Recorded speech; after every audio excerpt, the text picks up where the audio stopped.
that, and people will probably walk out right now, and I'm okay with that. I am so not a religious person, or at least I say that. I have certain philosophies that I believe in deeply. So if that makes me religious, I guess so. Maybe it depends on how you look at it.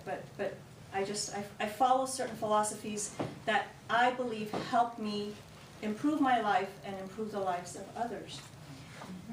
So being part of a spiritualist church, when we read those Declaration of Principles, and we kind of race through them, but a lot of them hold very true in my life. And for me, I'm a huge skeptic. So everything that I believe and that I practice, Spirit literally had to prove it to me. And more than one time, because I'm just like, this is not, no. Nope, not going to do this. I don't believe this. I stopped saying I don't believe in, because when I say that, Spirit offers me many opportunities to believe otherwise. And those opportunities aren't always fun. So I stopped saying that, and I just kind of try to go with the flow and receive the teachings as I get them. And I mean, I'm going through one now. We talked to Leslie this morning about it. Sometimes the lessons that we have aren't always easy.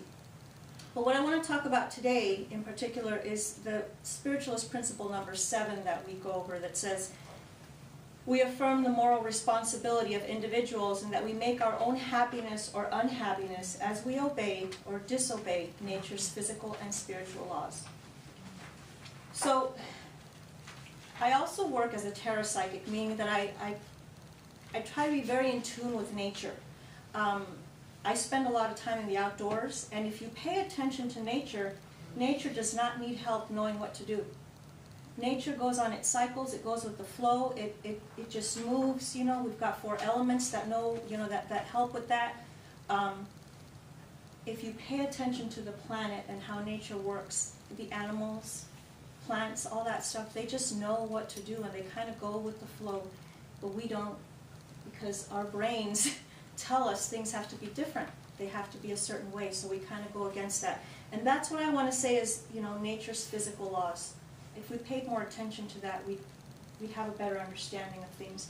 And then there's the spiritual laws. So if you Google spiritual laws, you'll probably come up with universal laws and spiritual laws, and there's, there's 7, or there's 12, or there's 11, or there's 10, there's all kinds of them. But when you lay them all out, they all intertwine. They're all kind of the same. It doesn't matter which religion or person is saying them, they're all kind of the same. And I want to talk today about a couple of them. The first is this particular, in the Spiritualist NSAC church, I should say, because there are several different spiritualist churches and there's independent ones like us, but in the Spiritualist Principles, when NSAC put them together, this closely connected to the law of cause and effect. Okay, essentially, what you create today, and the actions that you take today, create your tomorrow. And I think we've all lived through that. We all have experiences in life that we can say certainly fit that. I like to let people know, and I'm sure everybody in here has had readings. I do a lot of private readings and I do platform messages. And I think I got my first reading from a psychic when I was maybe 16 years old. And what I like to tell people is that when you get a reading from someone and Spirit steps in, your guides or whoever, wherever that message is coming from, this is the outcome, one of the outcomes, if you continue on the current path. The one thing that people forget is that we all have free will. And so we can change our lives at any point in time.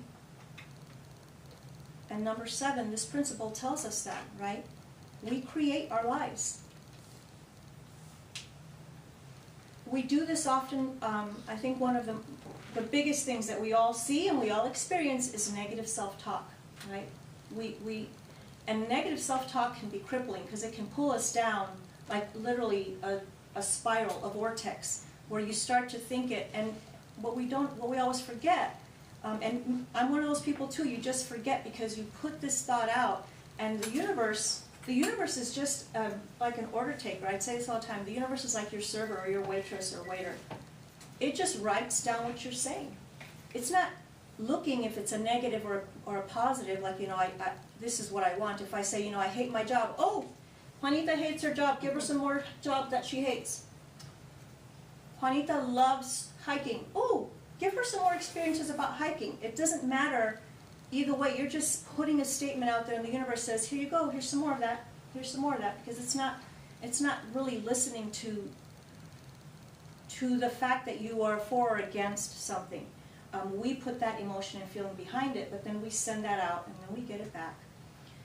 I have coming back to readings, I think the reading that I got then, one of the things that I was told didn't actually happen until, and that's the other thing, Spirit has no sense of time, didn't happen until I was maybe 36 or 37 years old. And I, you forget about these readings sometimes, and then it happens, and I'm like, wow, I got this in a reading 20 years ago.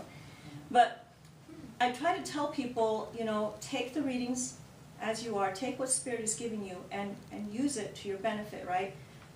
What people don't understand is that sometimes we, and I'm going to give you a story of someone who is, I will call this person homesick. Homesick was is a transplant in Arizona, not from here, was trying to get a job that was not a job that Homesick was trained to do, or it's completely opposite of what they were trained to do. But the job offered some financial security, benefits, and it was kind of a government job.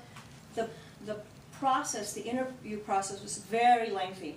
I think in total it took like 8 months from beginning to end.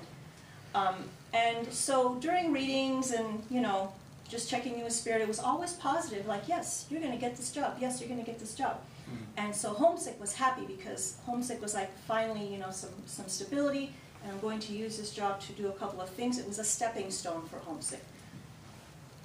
And then Homesick decides to get advice from, I have pendulums and charts, and so we're checking, Homesick is really homesick and wants to go home because they haven't been home in a year. And Homesick misses their family. So we ask the pendulum, will Homesick go home during a certain month? Pendulum says no. Homesick not happy. At that moment, everything changed for Homesick, because Homesick wanted to go home more than anything in the world. So subconsciously, Homesick refused to believe that, I'm not going home. I am going to go home. Homesick picks up the phone, sends emails to this company that they're doing the interviews with, and when is the job going to be decided on? When is the next step going to happen? When does the training happen? I'm trying to go home, and so kind of putting that energy out, like this job is interfering with me going home, right? Just like bombarded this job with, and Spirit and the universe was like, this is in my way. I will go home. So, guess what? Homesick is going home. Guess what else? Homesick didn't get the job.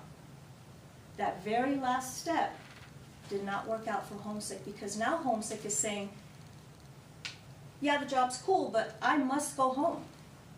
So then Homesick comes back to me and says, what's up with that? The card said I was going to get the job. And I'm like, yes, the cards did say that if you had continued on the path that you were going on, with accepting and going with the flow. But when we push the envelope and we start telling the universe something else, the universe doesn't know that it's just filling orders out. So now you go home. Homesick should be happy, yes? Homesick was confused at that point. But that was a huge lesson. And I think we all go through that. We all get these readings, we talk to Spirit, we get messages. I mean, I'm going to be the first to tell you that I get messages from Spirit that I do not want to listen to. And I drag my heels, and I'm like a 2-year-old, and I'm having a tantrum, like I don't want to do this, and this is not, and I'm impatient, and why is this happening this way, and why can't I have it that way?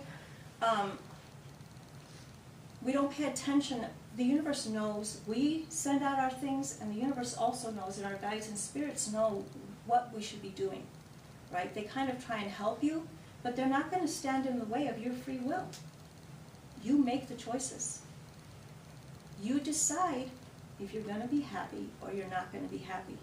If you're going to get the job or if you're going to go home, you decide. I had a conversation recently with a close family member of mine, and this was right around the time that Robin Williams passed. And you know, there was a lot of discussion about depression and you know, how people walk into suicide and when they make that decision. And this person close to me said, well, who's also an unhappy person, said to me literally, I have the right to be unhappy. I don't think anybody should be telling me, or Robin Williams or anybody else, that they can't be unhappy. We have the right to be unhappy. And this is a true statement. We do have the right to be unhappy. This person also said to me, I don't believe that it's true that we should be happy every single day, so why should I try? Again, you make that decision. And we all know that we're not going to be bouncing up and down, happy every single day. We have, you know, other things. We have our energy levels are up and down. You know, there's some things. Today somebody lovely said to me, what's going on? Your energy's a little bit off. Yeah. You know, sometimes things bog us down, and that happiness in you and that energy that's usually there, it shifts a little bit. It shifts for all of us. So what I did earlier this year, somebody else, I don't even know how I fell upon it. I think I was starting to look about, and it had to do with this person that I was talking to who was telling me that they have the right to be unhappy, and I was like, well, I guess you do. I was kind of thinking, you know, we need to talk about this more. So I was, you know, doing research on happy, and I came across a website called 100happydays.com. If you haven't done this, I absolutely recommend that you do it. I stand by it 100%. It's probably one of the coolest things I have ever done. You really have to, literally every day, somehow on social media or on the website, you have to feed it some, you have to look at your day and focus on something that made you happy that day. So I used Instagram to do it, and I cannot tell you how crazy, probably after about 5 weeks, 6 weeks maybe, I had people literally asking me, how can you be, so I have to say that the job that I have, my corporate job during the day, is crazy, chaotic, a lot of stress and a lot of unhappy people. And I bounce in there every day because it was starting to drag me down. And you know, as when you're sensitive, you can kind of feel that stuff and you try and surround yourself with it. So I was, you know, I was getting bogged down a little bit. And even saying to the universe that I wasn't happy in that job. I love my job today. I love the people I work with. There's a couple of crazy people in there that need more Ritalin or something. I'm not really sure what there's something that they need. But people really started asking me, what are you doing? Are you taking drugs? What's going on? How can you be so happy with all the stuff that's going on here? And I really sat back and I said, well, I'm doing 100 happy days, so I focus on something happy every day. I think I forgot 2 or 3 days. 100 days is a long time, people. That's a huge commitment. I have commitment issues. I dropped a couple of days. But I literally had to, on my phone, put a reminder. I put 3 reminders in, one in the morning, one at noon, and one at night. Remember a happy thing. Happy things. But it was, you know, there were days where there were so many things to choose from that I couldn't, like, what do I post today? And then I had this rule, like, you can't post today's stuff tomorrow because that doesn't count, right? And then there were other days where I really had to sit down at night and be like, oh gosh, I had a long day at work. Was there anything that made me happy? But I always found something. Typically it had to do with the people around me. And for me, it usually is the people around me. Like, you know, you're just thankful that you have certain people in your life. But the other thing is that while I was doing that, somehow, and I said this over and over while I was doing it, when you focus on that, shift happens. It really does.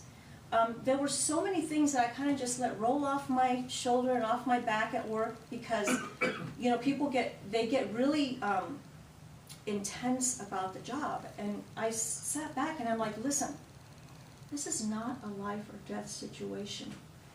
Okay, I'm not going to get myself into that fight or flight, you know, adrenaline rush that you go through. It's okay if you want to do that. I'm just going to sit here and I'm going to do my job to the best of my ability. but you bouncing up and down is more of a distraction than a help, and I'm not going to move myself into that energy.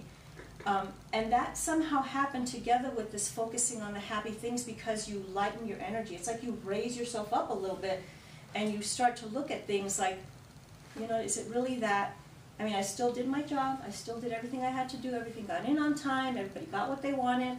But I made that decision that this, you know, once you elevate yourself, that you don't allow yourself to fall back in. I really recommend that you try doing it. It's such a shift, and it was so obvious that people were commenting it to me, and I was like, wow, I guess this really works. So I may have to do it again soon. I think I ended mine in the middle of April. So come June, if things get crazy, when it gets really hot and it's 120 degrees, I'm going to start my 100 Happy Day Challenge again. When my brain starts to melt and I melt, and be like, okay, it's time to shift, right? We need some shift. So I recommend that for anybody that has those, you know, I would do it just, I mean, I did it kind of as an experiment, so I suggest that you try doing that. The other thing that I want to talk about, in this principle it says moral responsibility, but I want to shift it, and it's the same thing, to personal responsibility, because we are responsible for ourselves. Spirit helps us, but we have free will, and again, the law of cause and effect is closely intertwined with personal responsibility. And part of that is the law of expectations. And I took this, one of my favorite books, and one of my favorite authors is Dan Millman. His book is called The Laws of Spirit. If you haven't read it, it's a very small book. I have it on my Kindle or my iPad, so otherwise I would show it to you. It's a short book, and he travels with a sage, and she just kind of goes over these laws with him. But one of those is the law of expectations. And what he says in his book is, energy follows thought. We move toward, but not beyond what we can imagine. What we assume, expect, or believe colors and creates our experience. By changing our expectations, we change our experience of every aspect of life. This is a lesson that I probably should have told Homesick before we started doing all the job hunting and whatnot.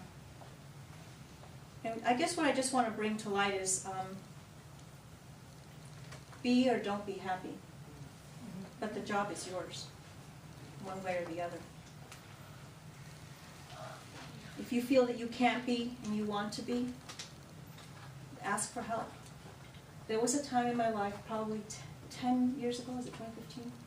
11, 12 years ago, when I was in dire straits. I was literally clinically depressed, which is something I had never been in my life. Like, I've always had that joie de vivre. So when I went through that, again, a lesson from Spirit. And you know how that lesson came? Because I was judging people who were suicidal. I had been harshly judging some people about that. And so guess what happened? I learned the lesson. I learned how people get to that point. Maybe not everybody, but I had an experience that allowed me to understand that from a different perspective. One of those lessons that I could have done without. Truth be told, I could have done without it. But I kind of fell inside myself and I wasn't reaching out. I was very lucky that I had a church that was very supportive. I was in the middle of kind of a ministerial path thing that I was going to start, and the people around me were very supportive, and Spirit actually dropped those people in to give me messages or to appear at times. I mean, there was a part of me that was asking for help, but I wasn't verbalizing it. I wasn't taking the action to do it. I was just in my mind saying it. So yeah, you know, asking Spirit for the help. And just weird things would happen, synchronistic things that would, like, you know, put me back in place, like, okay, I get it. And I came through it, but were it not for my connection to Spirit and the support group around me, who knows what would have happened, right? And so I understand that being in that space. So, you know, sometimes we have to dig deep. I don't know that I was necessarily digging deep, but I did reach out to Spirit, I guess, first and foremost. When you ask for the help, Spirit is there for you. The angels are there for you. And the people around you, believe it or not, are there for you too, because I saw people jump in to offer assistance or just be there without even really knowing what was happening. and people that I would have never expected. I would have never expected it. So I offer you, if you want to experience it, just ask for it and move towards it, and it will be yours. Namaste. Thank you.